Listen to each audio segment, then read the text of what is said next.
Kumustahin natin ngayon ang lagay ni Jonalyn kasama si Mobile Journal, Yeda Pascual. Yeda, kamusta na ang lagay ni Jonalyn? Actually, until now, 4 days na siya sa ospital sa Baguio at may malay naman na si Jonalyn. May malay na. At tomorrow nga, iniintay na lang yung mabigyan sila ng oras para sa kanyang operasyon. Yeda, ilang lahat silang sakay at siya ang may pinakamalalang tinamo. Bakit siya napuruhan? Yes, Patrick. 11 silang lahat na sakay ng van, kabilang na doon yung driver. At si Jonalyn kasi, Pops Ray, nasa likuran siya mismo ng driver. Okay. Nabanggit nga natin sa report na yung driver, dead on the spot. Kaya si Jonalyn, ang napuruhan naman sa kanya, yung kanyang panga, wasak daw talaga, basag na basag. At kung makikita nga natin, nakabrace siya doon sa mga pictures. Pops Ray, doon sa 11 na yun, 10 sila na miyembro ng simbahan, sila ay born again.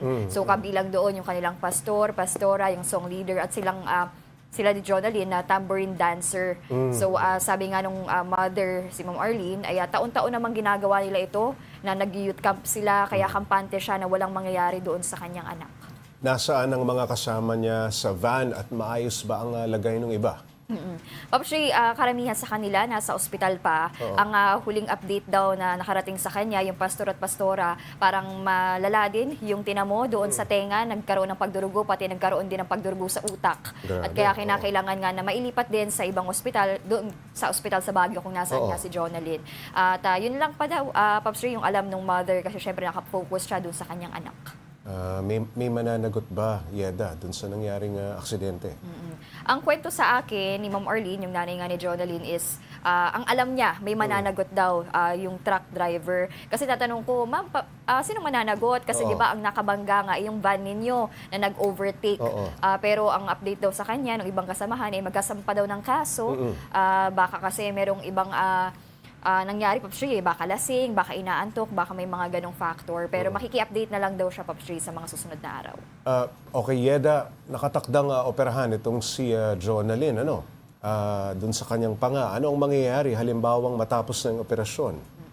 Pops Ray, bukas talagang madugo yung magiging operasyon sa kanya, major surgery, kasi lalagyan nga ng bakal, ng screw, yung kanyang panga. Pagdating sa recovery, hindi pa sila masabihan talaga kasi most likely baka umabot ng taon. Tapos may mga follow-up check-up pa yan, kaya talagang napakalaki ng magiging epekto nito sa buhay ng bata, lalo na estudyante pa siya.